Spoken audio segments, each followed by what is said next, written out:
Hi, everyone. Welcome to the first edition of the Payoff Pitch, sponsored by Yard Barbers. I'm Chris Steele. I'm going to be joined by James Vecchio later in the show. Right now, it's our first episode, so we're just going to jump right into it. A lot of major news happening tonight as well. Before we get into the Fernando Tatis signing extension that is obviously top of mind for everyone right now, one of our biggest things here on the payoff pitch is going to be getting to know our audience and getting to know each other. So one of the things I just wanted to throw out there is about me. A few things to know. My favorite team is the Chicago Cubs, even though I hate myself for being a part of anything like that. Right now, the Cubs are more of a frustration than a fan feeling for me every single time that I watch them. It makes me more irritated than it does happy. My favorite player probably right now in the game is Mike Trout. I know it's a cop-out because he's the best player in the game, but watching Trout play, it does let me know that I am watching some greatness, and in whatever form that is. And that's special to be able to do that. I was able to go see him in person a couple of years ago. That was a lot of fun too. So I think that really favorite baseball movie, another one for me is Bull Durham. Favorite sports movie overall, though, is probably Creed, even though one of my favorites is an older movie called Breaking Away, but that's about bicycles, and DJ and Doug told me not to talk about that very much. So we're going to say Creed, the boxing movie, because that sounds very sportsy. So yeah, this is our first show, and we're just going to jump right into it. Fernando Tatis gets more money than the San Diego Padres franchise is worth, 14-year contract and a guaranteed $340 million. At least that's what's reported at this time. Sounds like the deal is actually going to be finalized sometime over the weekend. So it's going to be the mainstay of that organization is now in place, and he is there to stay. They couldn't have made a better choice from everything that happened. And just being somebody from the Midwest, you have to know White Sox fans are out there just absolutely kicking themselves because that was a part of the James Shields trade. So every time that his name gets mentioned, White Sox fans lose a little bit of hope. That happens all the time. So it doesn't take a lot for White Sox fans to lose hope, but they have even more of a reason to lose hope right now because Fernando Tatis is the real deal. He's going to be a special player for an extremely long time, and we should all be excited to see what's next for him.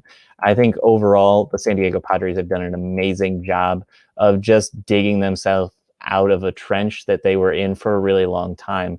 That organization was rudderless, it seemed like, just about forever. The last couple of years, you've seen them really turn it around. They put a ton of time into their prospect system, and I think that's showed that they have made incredible strides overall. And this year, they're obviously going for it, going out and getting Blake Snell, going out and getting Yu Darvish. Those are two pitchers that are going to try and put them over the top in a division that is extremely competitive, going against the Dodgers. And, the Rockies are in there too. So that's fantastic. So we're actually going to be joined by Andrew here too. Andrew McKay is going to be joining us on the show. So perfect. We've got another baseball insider. How's it going? Oh, it's going. It's going just fine. I'm trying to find my remote so I can turn my TV down because I don't know what exactly is going on with my TV. But you're gonna have to hear Ghost Adventures playing in the background. So I'm okay with that. I'll allow it. what have I missed? Oh, just talking about Fernando Tatis so far to start off, and just like getting to know our audience and our people, stuff like that. That signing was interesting to me. I mean, it's a huge deal. 14 years is a very, very long time, especially in the world of baseball. So hopefully he can continue that pace. But I think not discounting how good of a player Mr. Tatis is, but is he that level of good to get a kind of deal that Mike Trout would get? That's the interesting part to me, is that they're expecting him to be good and keep that pace up for a long time, and he was good for until he got hurt 2 years ago, And then last year was his first season being healthy the entire time. I just think they jumped the gun on it maybe a little too soon. I think this year would have been the prove it year for him. And who knows? Maybe it was the right call. I'm not saying that it wasn't, because I think that he has all the chance and potential in the world to be that kind of player. But a Mike Trout doesn't come along, every day. That's once in a generation. Right. So that would be my one hang up. And plus they still have, Manny Machado that's playing right next to him in the infield that they're paying a bunch of money. And they've traded players to get pitching that's going to require them to pay a bunch of money. Right. So it's going to be interesting to see how they do this year, looking at players, maybe not having to pay them a whole lot and kind of cut corners. Yeah. It's definitely a go for it year. Getting Snell and Yu Darvish to come in for the Padres really solidifies that team overall.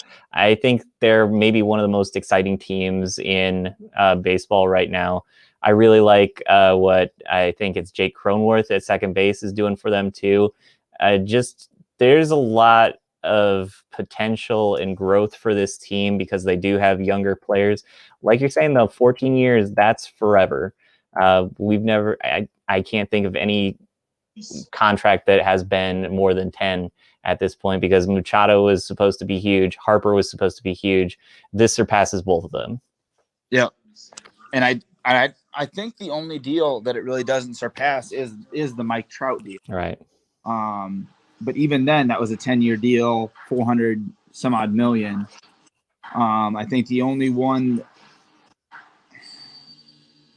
deal that comes to mind for me that this compares to is the Robinson Cano deal. Right. Where he went from the Yankees and went to go play for Seattle, and he was good for 2 seasons and then vanished. Rest on the injury report. Yeah. Or going and being suspended for PEDs, that kind of stuff. Yeah. So I think Tatis is going to be one of those elite players in the league at some point. It's like you're saying, though, sometimes you want to see him prove it before you give away the farm like this and make him a franchise player. I just wonder if 4 or 5 years from now, if he has some sort of injury that's going to completely change the trajectory of his career, if they're going to be kicking themselves for doing something like this at this time. And that's the most interesting thing about baseball, is that one injury could change your career completely. I mean, how many pitchers have we seen, come onto the scene and be completely dominant and then have to go under Tommy John surgery and then come back and they're never the same. Yeah. I mean, it's just one of those sports where you have to hit it right. You have to get the timing right with everybody in order to win, and you have to be very, very lucky and cognizant of what's going on with your body. Yeah.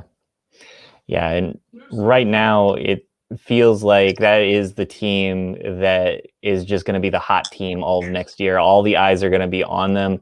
And that's something that the Padres players have never really had before, because when you're on the West Coast, not everybody gets to see your games a whole lot. Not everybody knows your names. People are going to know their names now. They're going to have that target on their back. It's going to be interesting to see how they handle that kind of pressure too. Well, it'll be interesting to see how they handle the pressure, because the biggest name in Padres, the biggest name in the Padres in the last, 10 years was Trevor Hoffman. Yeah. And I mean, if that tells anybody that, has been paying attention to baseball recently, Trevor Hoffman was a very, very good closer, but he'll probably go in the Hall of Very Good, not Hall of Fame. But it's like you said, they are the team to watch. I mean, they are the Brooklyn Nets of Major League Baseball right now. Mm-hmm. They're the Kansas City Chiefs of baseball. They're the team that all eyes are on, and they're going to be the early favorites to win. Mm-hmm. Now, there hasn't been many teams that had the best record in baseball and gone on to win the World Series. So that's, I think, the most frustrating part about it for me is, Mhm. yeah, you want to build the best team, but I feel like you want to build the best team, but also have depth so that you can have dependable players to fall back on as well. Yeah. Whereas the Padres, it just seems like, hey, we're all going for it this year, and hopefully these guys can, we can win 3 games and then maybe drop one. I mean, I don't know. It's going to be really interesting to see how they do it, I think. Right. And I'm interested to see if I think Machado might actually outperform Tatis this year. Yeah, I wouldn't doubt that. That's what's interesting to me is that they're going to pay Tatis more than they're paying Machado, and Machado I think is going to be I think they're going to try and make Tatis the workhorse, but I think Machado, now that more the spotlight isn't on him, I think he'll be able to flourish much like he did in Baltimore. Yeah, that makes sense. A lot of what we're seeing from them is something that I think they're not just like the Brooklyn Nets, where the Nets are kind of a lot of old guys coming together to try and win something. You have a good mix here of veterans and younger guys coming together. And I think that's what a team, especially in baseball, really needs, is that mix in order to get it right. But you're right, the playoffs are a complete crapshoot. We've seen that over and over again, where just the randomness of the playoffs can get even the best of teams. When we had the Seattle Mariners not even that long ago have the best record in baseball and get out in 3 games. Yeah. I mean, in recent history, I think the only team that's ever had the best record in baseball and gone on to win the World Series is your 2016 Chicago Cubs. Mm-hmm. And Yeah. and if that tells you anything, that's not good odds for the people that enter the season with this superstar team. Right. So, Right. but I'm excited to see what they do. I'm excited to watch the season. I'm watching it with a with a bit of salt. Or taking everything with a bit of salt because for those of you that don't know, I work in minor league baseball and I was part of one of the teams that got contracted by Major League Baseball. And so I still have a grudge against them. I mean, it's not like I'm out of a job or anything. We moved to a different league. We're fine, but it still doesn't make it, hurt any less. So what's going on with things for you? How has that transition been? We've been running 1,000 miles a minute. We've been so we are going to be taking part in the Prospect League. It's a collegiate wood bat league. It's full of players that have been drafted and didn't sign for one reason or another, whether that be they wanted to, stay in college another year and get their degree, whether they didn't like where they went in the draft and wanted to improve their stock, or it's players that haven't been drafted yet. So it's players that, okay, I'm trying to break onto the scene and trying to get noticed. The interesting thing about it is now we are having to deal with NCAA and their guidelines. And we're not quite at the stage where we can use those players' names, image, or likeness. I think that starts in 2022, I believe. I know at least it does in California. I can't remember if that was a federal or if that was at state level. Mm-hmm. But we're having to take all those expenses that were covered by Major League Baseball in the past by our affiliate, and we are having to incur those. So now we are having to buy bats, we're having to buy balls, we're having to we're not paying players because they're coming in and they're college guys. They're amateur status. Yep. And we're having to incur a lot of front office costs that normally we wouldn't have. And it was kind of it's kind of been kind of a culture shock, but at the same time, it's also been a wake up call that we are in control of our own destiny. Yeah. At this point, so it's cool from that aspect, and we kind of get to make our product the way we want it to be, as opposed to minor league baseball coming in and saying, "Hey, here's your layout, here's your guidelines that you have to follow. This is your Bible. Live by it or die by it." And DJ's got the important question: can you guys still sell beer? Of course. Okay, there you go. We can still sell beer just like any collegiate game can. Beer. Don't worry, DJ. You can come and get a beer. First one's on me. The rest of them are on you. And when I say the rest of them are on you, I mean for everybody. You're buying You're buying the next rounds. Yeah, he's buying for the whole park. Yeah, I feel like he should have to endure something since his Chiefs lost in the Super Bowl, and not just lost, like laid an egg.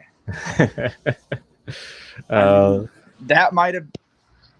I don't want to say that was worse than the Patriots-Rams Super Bowl, but it was pretty close. Yeah, I'm pretty sure he's going to wear that one for a while. All his Chiefs love that he's been doling out and trying to destroy any comers that come after his team. So, yeah, DJ's gonna drown his sorrows in some beers, I'm pretty sure. Yeah, he won't be drowning them for long. I'm sure we'll see him back in the playoffs next season. Well, one of the things that our new guy, James Vecchio, wrote for the website is about the Arizona Diamondbacks, kind of just taking stock in what they are going to be doing this year and what that franchise is kind of set up for. Just as we're talking about the Padres doing something really amazing, we're talking about the Dodgers being the team that's defending World Series champions and looking like they're tougher than ever. There's the Arizona Diamondbacks kind of looking around and doing the whole John Travolta meme thing where they're looking for anybody to just kind of looking for anything to hang on to at this point.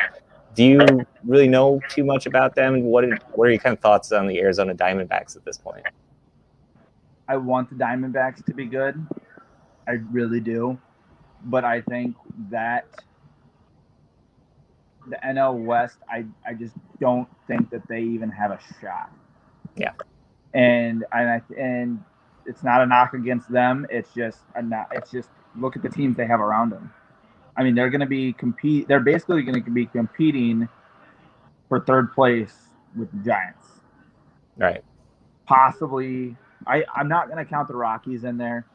They just lost Arenado, probably their best defensive player on the field. That's a giant hole that they're going to need to fill. And I don't know who they have coming in behind him that is going to have to fill those shoes, but they're not to his caliber. No. So this is going to be a rebuild year for the Rockies. So the Padres, the Diamondbacks and the Giants are going to have to be duking it out for third place. And it's just that sort of tale of what we've seen in the past from teams that, look, for example, I'll give this the NL Central. For the last few years, it's been the Cubs and the Brewers duking it out, and then the Cardinals having to try and weasel their way in there. And I'll pump my team up a little bit. The Cardinals, they've done a hell of a job. Mm-hmm. Even in years that they're, going to be eliminated and they're not even in contention, they still fight and they find their way in the playoff race, and whether they even make it or not is even a testament to that. But I think that's the way this sport is a lot of the time, is it's two teams from one division that have superstar rosters or close to superstar rosters that are duking it out for that division. And you kind of have to sit there and watch it, and it's exciting. But if you're looking at it from an outside point of view, why would you not say, well, yeah, they're duking it out for that division, but aren't you giving a pass to the other divisions? Mm-hmm. Because they're not having to focus in on, they're not having to deal with, division play against Fernando Tatis. They're not having to deal with division play against Mookie Betts. All right. So it's, I don't know. I like the Diamondbacks, but I just don't like their chances going into this year. If you're the Diamondbacks, you have to be kind of thanking your good graces that the Colorado Rockies slipped on a banana peel and made themselves look as silly as they did. Right now, it says that they're essentially going to just move Ryan McMahon over to third base. He was at first base because he couldn't handle second base, so that's going to go great for them with his glove there. And they have CJ Crone coming in to play first, which I always liked him. I think he's a good player. But you can't get over the abyss that it seems like that franchise is looking into when you're talking about the Colorado Rockies at this point. Yeah, it's, I don't know. I think, well, are the playoffs for Major League Baseball, are they staying expanded, or are they going back to how it was? I think they're going back to how it was previously. I think they just said that was for the COVID year, and then they're going to fight over that when it comes to collective bargaining.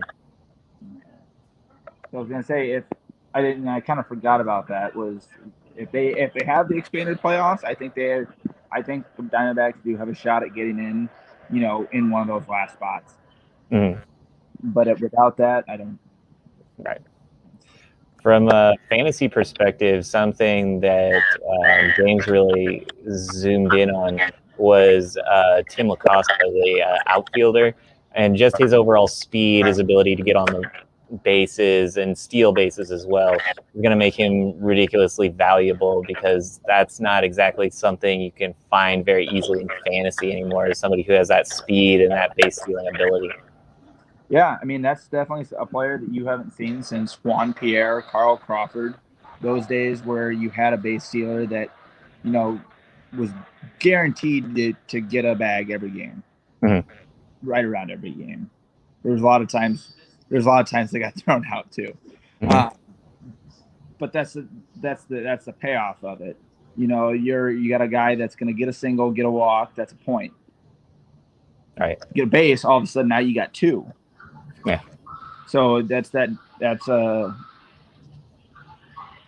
player. That's definitely a player to watch out for. I still think the guy to go with over in Arizona is Ketel Marte. Yeah. That's still your top dog there. He's just a complete player. After kind of a down year from Marte last year, do you doubt that a little bit? Do you feel like maybe in 2019 he overplayed his ability, or do you think he just had an off year in a weird season? I think he had an off year in a weird season, especially the Diamondbacks coming off a little bit of success in 2019. Yeah. So I mean, they were a decent team out there. I mean, they weren't, in playoff contention or anything, but they were fighting. And they were surprising a lot of teams. And I think they were actually one of the teams early on, I believe last year, to make some noise. And then they shit the bed. Yeah. But I think it was part of that down year for Marte. And I know they went through a decent amount of injuries too. If I'm remembering right. Right. And just year-round Major League Baseball a lot, Marte's one of those guys where he can play center field or he can play second base. How important is it to players to be able to play one position like every day and know where they're going to play, where they're going to bat, those kind of things? I think it's important to have both players, really. Yeah. It's important to have those players because you want, perfect example, Colorado Rockies. You want your Nolan Arenados. You want your guys that, hey, I've got third base down on lock. Ball gets hit anywhere near me, I'm gobbling it up like a black hole, and I'm firing it over to first. You want your utility guys because Arenado's going to need to have an off day.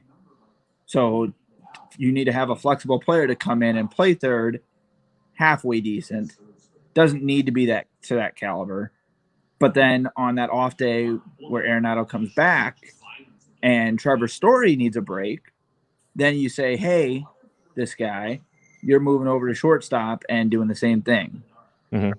You're going the outfield and you're playing for, Charlie Blackmon. Different players that are able to do that are very valuable to a franchise and especially in fantasy, because they are gobbling up roster spots and position spots for you to put them at. And they're also getting more opportunities to put points on the board for you. Mm-hmm. I think there was a guy, it's been a while ago, but I think I had Ty Wigginton on my team at one point, and I think he had 7 position spots.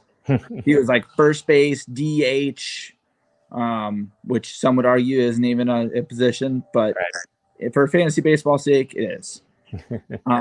First base, third base, I think he was second, and right field. And it was just a guy that I was able to have on my team that was still solid and dependable, that I was able to put in and, see decent results from. Mm-hmm. Because sometimes that's really all you need to win a matchup in a week. Yeah, those Brock Holt guys come in handy every once in a while, even though they're not the guys that are going to win you a season. They're the guys that can help you elevate the team on those weeks that you need them. Exactly. Yeah. Another guy that I think is very similar to that's kind of a cheat code that didn't get covered in that piece going over the Arizona Diamondbacks was Dalton Vaccaro, because he's going to play a lot of outfield this year. He has amazing speed. He's actually rostered as a catcher. So he could end up being like your Taysom Hill kind of cheat code here, because that's a player where you're going to be getting points for essentially an outfielder at a catching position, and that could be really valuable for people.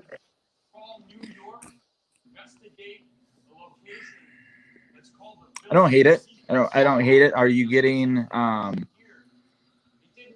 traditionally catchers get extended time off? It's not a alternating. It's more of a, hey, you're behind the dish, 2 games, and then subbing out for 1, maybe 2, and it's kind of a rotation that way.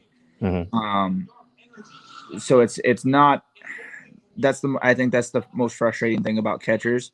So I do like what you're saying there, because I think you're getting more value for a guy that's possibly coming in and playing catcher. Right. But I don't know if that next day, if that hurts his ability being able to go and play the outfield. Right. Because it's easy to go in and play, shortstop, third. You're not using that much, that you're not fatiguing that much. But when you're behind the plate, you're crouched down the entire game. You're catching hundreds of pitches, so it's tough. It's I don't know how they're planning on using them. I think it's an interesting concept, and it's something I'm definitely going to keep my eye on this season. Mm-hmm. And I think I'm interested to see if you hit the nail on the head with this. Yeah, obviously he's not going to be an everyday catcher. They still have Carson Kelly, who's really good, and Stephen Vaught, who brings a lot of veteran ability to be a backup there. I think he did catch enough last year that he's going to end up slotting as a catcher throughout the entire year. He may lose that designation going into next year, but definitely a guy that they'll sneak into an outfield spot at some point this season. Because if you look at, he may not make the roster like right out of camp, but if you look at their outfield, it's a mess. They're still going with guys that have been there for a long time, like David Peralta is who I'm thinking of. David Peralta seems like he's been there for 14 years now. He's always hurt. Cole Calhoun, I think he's a very underrated player. But then if you're moving Marte around too, then you got an extra outfield spot open up there. So there's chances that you can kind of sneak somebody in there, and he could be maybe even somebody who's like a mid catching. By the end of the year, he could be a mid-round like catcher, like 10 to 15, somewhere in there, points-wise. And I think that could be really valuable, especially if you're going to get him off the scrap heap, because he's going to go undrafted if he's not on a roster to start the year. The problem, I want to love Cole Calhoun. Every year I want to love Cole Calhoun. And my hang up on him is that he strikes out a lot. Yeah. And you lose points and you get frustrated because there's times where he goes off and he hits a home run or two, or he has good days, and then it's 5 bad days. Yeah. And it's frustrating from an owner's point because you're looking at it and you want to put him in there for the sole fact of that he could do well. Mm-hmm. And so it's a big boomer bust. And if I've learned anything about the way I run my fantasy teams, football, basketball, baseball, is that I enjoy my boomer bust players a lot. To the point where I have 4 or 5 of them on my team, and then I realize that I fucked up somewhere along the line. What do you think about Chris Bryant's situation in Chicago? That's a really tough one. Just because I feel like you haven't gotten the best out of him the last couple years just because of injuries. So this is really going to be a prove it year. You have to find out who he is. I do think he lets a lot of the little things affect him. I hope that's changed coming into this year, but I wonder if the trade talks and things of the fan base kind of turning against him will really get into his head a little bit this year.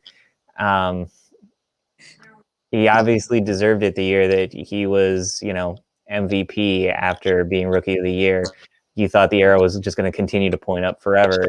To have him fall on these hard times last 3 years in a row, it's not just something that's a blip anymore. It's a trend. And he has a lot to prove this year. Do you think that he can find a way and dig himself out? Because I know I'm looking at it, and there's several third basemen that I have on my board before him. Yeah. And I don't know if he even, when he pops up, I don't even know if I want to take a chance on him. I think you need the power to be there, and you haven't seen that because of the injuries. So you don't really know what that power potential looks like anymore. So it's a risky bet. Just because the injury too, you're making a bet on him staying healthy for an entire year. And I don't know if that's necessarily something that's going to be true. I saw the last update I saw on Chris Bryant was that he could be traded to the Mets. Yeah. Is that still the favor, or did I miss anything else? Well, they keep saying it's not true over and over again from the Cubs camp, which makes you think that it's got to be pretty true. Just the fact that makes a ton of sense for them.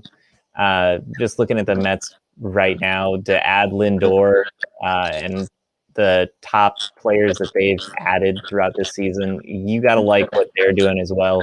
This is their big year to push all in. With Pete Alonso really rebounding after a terrible start to the short season last year, they've got a lot of reasons to really go for it, and I think we're going to see them try to make that push for it. J.D. Davis isn't a bad player by any means, though, and so they're not going to give away the farm to just add another player who's talented. I think that they'll probably, if the deal's right for them, like the Yu Darvish deal where the Cubs gave him away, if it's a similar deal to that where they give prospects and they don't have to give up anything real, I'm sure they're all in for that. If it's something where they have to give up like a MLB ready player, they'll probably be more hesitant about that. The biggest takeaway I had from what the Mets have done this offseason is that we are going out and we are getting bats so that Syndergaard and DeGrom can actually, get some wins. Get a win, yeah. So if I'm in my fantasy drafts, I'm moving Syndergaard and DeGrom up on my board even farther than what they're listed. Mm-hmm. Just for that sole fact of, okay, now we have a shortstop. Pete Alonso has somebody else in the lineup that they can depend on. if they make that trade for Chris Bryant, does that change of scenery help him out at all? Probably. I also think it does, because the Mets fan base is very similar to the Cubs, where they are, oh, we get this guy, and they are high on him, and then they are high on him even when he is down in the dumps, Right. because that's been their team for the last few years, is just awful. Mm-hmm. So I think it's going to be a nice refresher for both Syndergaard and DeGrom as well, for that team to be able to, get some wins and pad your fantasy stats, but also be able to allow more than a couple runs and still get that win. Right. Because how many times we've seen that team where I believe it was DeGrom one year where he had a sub-2 ERA and a losing record. Right. And then the next year it was Syndergaard in that situation. Mm-hmm. So I think this team, I think the Mets do find themselves in that playoff race in the NL East as well. Mm-hmm. The thing that I think is my biggest takeaway from last year, and I've seen a few different MLB teams kind of do it this year, is really buy into protecting that like number one asset on your team. Last year, we saw Freddie Freeman go from one of the best players in Major League Baseball to one of the best players in Major League Baseball. Mm-hmm. Very deserving of that MVP that he got last year. And a lot of that had to do with protecting him with Marcell Ozuna. You see the Cardinals with that same kind of logic, that if we want to maximize what we get out of Goldschmidt, let's go get Nolan Arenado to protect him. That's going to make him ascend even more, and we get Nolan Arenado on top of that. So it's just one of those things that if you are the Mets and you're really serious about this, they probably want to try and pull off something like that. It's whether or not they want to give up the assets that the Cubs probably want back. Yeah, I think in the situation where you're at with the Mets, I do think you give up those assets, especially if you're anything like the Padres right now and you're in win now mode, right? Which I think if you're the Mets, you are, because Syndergaard and DeGrom are not getting any younger. You're not going to have those arms for much longer. Mm-hmm. So I think you do give up those assets for somebody like Chris Bryant, and even the chance to be able to compete, and because if they're going to get to that championship, they're probably going to have to go through San Diego or LA. Mm-hmm. One of those two, maybe both of them. Who knows? Right. So you're going to need a lineup, and you're going to need as many star players as you can to compete with that. Right. Right. As a Cardinals fan, what are your thoughts on Nolan Gorman now that the Cardinals have added Arenado? He went on Instagram and he solicited advice if Dustin Pedroia wanted to teach him how to play second base. Do you think that's something where it's just a guy in the minor leagues who's kind of frustrated with being blocked, or is that something where he's legitimately just trying to tell the organization he's willing to play anywhere to make it up to the MLB level as fast as possible? I think it's something that he looked at, and he saw Colton Wong leave, which was the spot that second base was the spot he had with the Cardinals. So I think that he's able to look across, and he's able to say, if I can be a decent second baseman, maybe I can show that, I can, because I'm not going to get as much playing time as I want behind Arenado. Mm-hmm. So my only other option is to move to second base and, maybe shortstop if Paul DeYoung, but even then you're depending upon Paul DeYoung to either get hurt or play so bad that they say you're not starting anymore. Right. Which I think you, as a Cardinal fan, I don't hope for either, but more likely of them is that he gets hurt, and trying to play behind somebody with the hope that your only chance is, well, I'm only going to be able to do anything if they get hurt. That's not a good attitude to have either. Right. I think I don't hate that he reached out to Dustin Pedroia, because he's been one of my favorite second basemen within the last decade. So I think that I don't really have a problem with it. I think it is maybe a little slap in the face to the organization, Right. because he didn't, go to his manager and say, hey, I want to learn how to play second, or hey, I want to do this. Because now you do that, and if that's not what the Cardinals want him to be, guess what? Now you've just landed yourself on the trade block. Right. Right. And maybe he does get traded somewhere that he will play third. Maybe, he does. But odds are those players get traded somewhere that they don't want to be. So, yeah, I don't know. It's a risk for him, but I think it's a necessary risk for his career. Right. Well, transitioning out of that, somebody who was in the Cardinals organization did something that they shouldn't have, and then caught fire in the playoffs last year was Randy Arozarena. What are your thoughts on him? Because it feels like right now people think of him as essentially Babe Ruth. But this guy's got to come down during the season, right? People are going to figure him out. Yeah, definitely somebody that they're going to figure out. It's just a matter of time. I mean, it's the same thing with Giancarlo Stanton. Like, people know how to pitch around him, and there's times where he's a home run guy or bust. Yeah.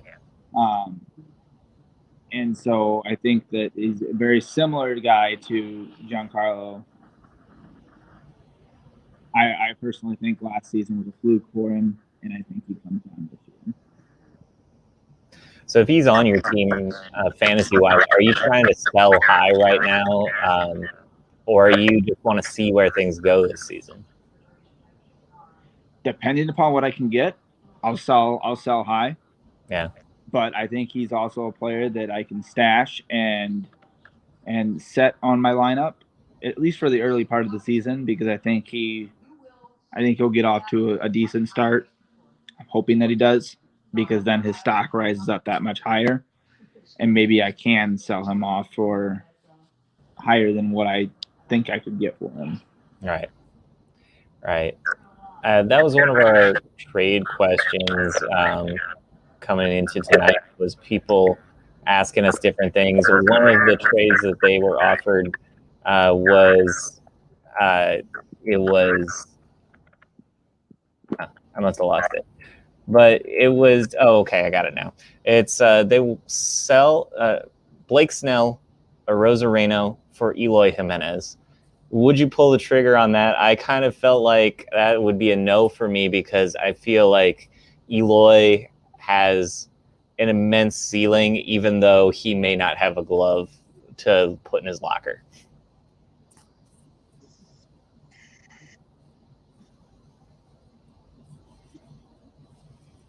I think I could get a better player than Eloy out of that. It would really depend on rosters and who I had in different spots. But I think that Eloy, if you're the guy that's giving up Eloy, you're winning that trade. But I think that if you're this definitely looks like a keeper league. Yeah, I could see. I don't know if it would be Arozarena and Snell for Eloy. I could see maybe an Arozarena and a Marcus Stroman. Yeah. For Eloy, guy that's going to go out, he's going to get you a quality start. Maybe rack up a few Ks and give up 2 runs, maybe 2-3. I think that's very similar to what you could get for Eloy. Blake Snell, I just think, especially moving over to San Diego, I think he carries some of the success that he saw in Tampa with him. Yeah. But I don't think all of it goes with him. You don't think that Park helps him out just even a little bit? I think the Park does help him out a little bit, but I think traditionally players, and I want to see what you think on this. I have a theory that players that switch conference or switch leagues, going from the National League to the American League, National League, they don't perform as well. Okay. And I'm gonna back it up with several players. Johan Santana went from the Twins, pitched lights out, went to the Mets. Right. Oh my God. Jake Peavy went from the Padres. Granted, he was coming off Tommy John. Right. Went to the White Sox and just never the same. Yeah. Never the same. The only player I can even remotely say that, because even Mookie got off to a slow start. Right. A very, very slow start, and it was a down year, and Mookie wasn't even the number one guy for them to win the World Series. It was Seager. Seager was the one that helped them throughout the entire playoffs for them to win the World Series. So I don't even feel like you could say Mookie was the guy that moved over and was able to defeat my theory. Mm-hmm. I don't know. What do you think? I think just when players do have a change of scenery, it takes them some time to acclimate to it. I think you saw that with Darvish with the Cubs. That's one that instantly comes to mind. Is not only did he have that bad performance in the World Series before he became a Cub, but it took him almost a year to kind of get back to being a competitive pitcher again. Just that change of scenery for players, it does take them some time to get back to where they need to be. So, yeah, from that perspective, I think you're right. When you're changing leagues, even changing teams can be a big deal too. Do you look at the guys who are kind of those bench guys, though, who change teams all the time, and they're still the same guys? They're bench guys, but they can still be those fill-in-a-role guys. They are who they are. But I think when you're a star and you change teams, that's a huge difference, and it takes some time to acclimate and become the player that you're supposed to be. In all honesty, I think that the expectation gets to them. Yeah. I don't think it matters who you are. I think it does get to you. Baseball is a sport where you're failing, and you just have to be the person that's best at not failing or failing as much. Because if you're a 300 batting average, you're hitting the ball 3 out of 10 times. That's 30%. That's awful. Mm-hmm. Any other sport, you're hitting a free throw 30% of the time, you're not starting. You're not even on the team. Right. So looking at it from that angle of bench players coming in, they're doing the same thing wherever they're going. But when you're a superstar and you get sent to a new team, it's, hey, you're the guy now. Right. You were the guy back there, and but now you're the guy that's gonna bring us a championship here. You're the guy that's gonna fix all of our problems. Right. And they have to shoulder that load and figure it out from there. Yeah. And baseball's hard because it's one of those sports where if you try harder, you're not going to get the results that you want every single time. You can put in the extra effort and then you're still pressing. It's one of those things where they have to find that right balance between, being the player that they can be and not trying too hard to be everything. Yeah.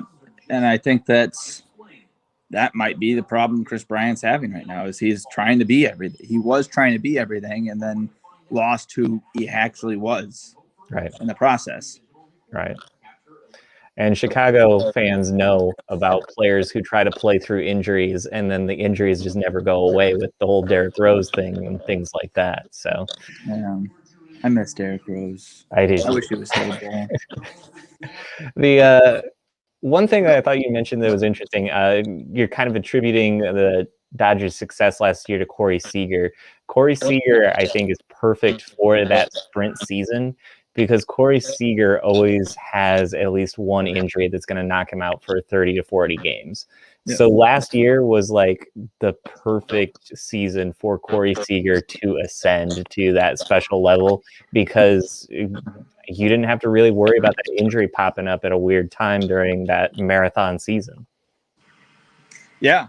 And I mean, like you said, he's a guy that's been hurt at least, once or twice over every year. Yeah. Really. And being able to stay consistently healthy with that shortened season definitely helps them. I don't think he's a guy that you're going to look at this year and draft at shortstop and think that he's going to solve all your problems. Because I think you need he's a dependable shortstop and he's a guy that's going to get you some points.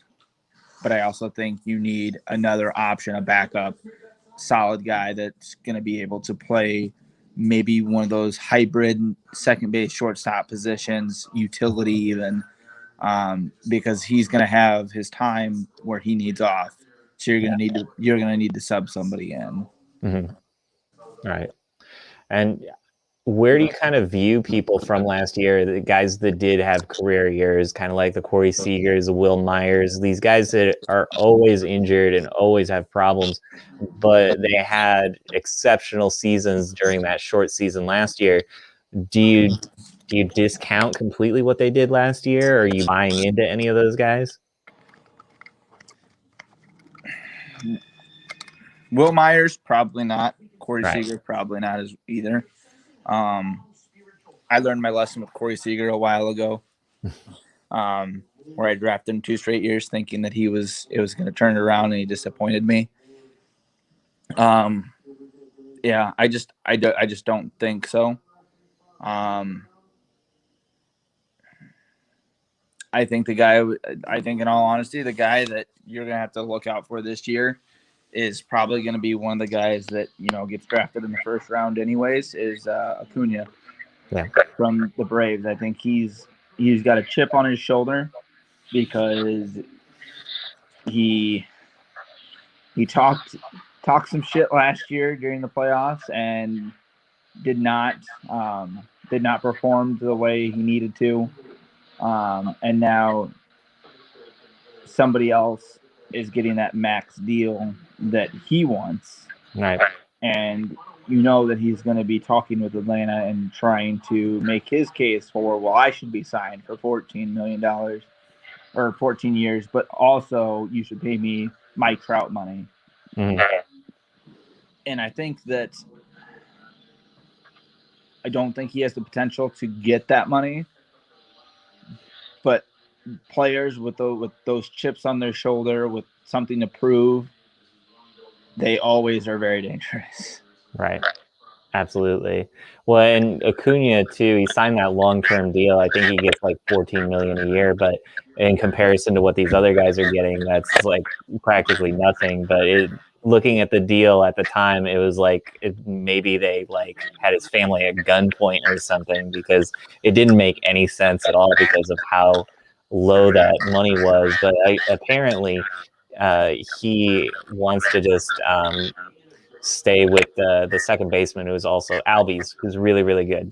They wanted to stay together. That's something they both wanted to do. They both signed long-term deals to be together. So, yeah, absolutely. Acuna is a prove-it guy where I think this year he'll probably go supernova. He was so close in the MVP voting or to getting into that kind of MVP voting in 2019 that he can ascend to that superstar level. Yeah. Well, just kind of as we wrap things up here, do you have any thoughts on like sleepers or busts or anybody that you're targeting this year that you think other people have kind of missed out on? At the moment, just a lot of long shots, really. Yeah. A lot of guys that I've seen perform in the minors and really want them to get an opportunity. A lot of guys in that Miami system. Right. If he gets the opportunity, I really think Gerard Encarnacion can do well. But that's if he gets the opportunity, which I think I know he got invited to spring training along with Peyton Burdick, but I think that they're going to wind up staying in the minors, and then you might see him pop up later on in the season. For your dynasty guys, they're nice stash options because at some point they will make it there, and I think that they'll be pretty decent. One guy I doubted going into last year that really proved me wrong, and I do believe it even in the shortened season, is Kyle Tucker, because Kyle Tucker really put on a show last year. I just didn't like that every time he came up to the MLB level, it just looked like he was lost. Like the previous 2 years, they kept bringing him up. He'd get his shot. He just didn't make sense, and then they'd send him back down. You knew that talent was there because all the scouts were in agreement about how special he could be. It just seemed like there was some sort of block or something in his way. Houston's outfield is crowded enough as it is, but once they were able to find him consistent time last year, I think he really ascended to the level that people believed he could, and I think he's somebody that's going to have another special year this year. Yeah, I could definitely see that. Yeah. All right, Andrew. Well, thanks for coming in and bailing me out from having to do this solo. I really appreciate it. We also want to thank our sponsors, Yard Barbers, for sponsoring this new Payoff Pitch. This is episode 1. So we'll see you guys back here next week.